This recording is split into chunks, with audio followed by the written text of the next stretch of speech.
মিন্টু আর মিন্টুর বন্ধু রাকেশ পাশের গ্রামে মেলা দেখতে গেছিল। সন্দেহ গড়িয়ে এলো। মিন্টু বলছে আমার বাড়িতে আজকে থেকে যা, কাল সকালে বাড়ি চলে যাবে। রাকেশ বলছে না মা চিন্তা করবে, আমাকে বাড়ি যেতে হবে। বাড়ির দিকে রওনা দিল।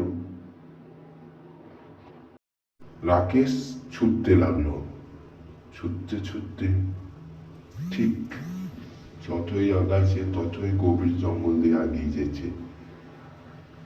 কেউ কোথাও নাই, চারিদিকে খাঁ খাঁ করছে। রাকেশ ভয়ে ভয়ে ভয়ে এগুইছে। হঠাৎ থমকে দাঁড়িয়ে পেছু থেকে যেন সুসুর করে আসতেছিল। তবু রাকেশ কান্না দিয়ে এগিয়ে থাকলো। বাড়ির কাছে এলো, তখন দেখতে পেল কে যেন একটা বসে আছে।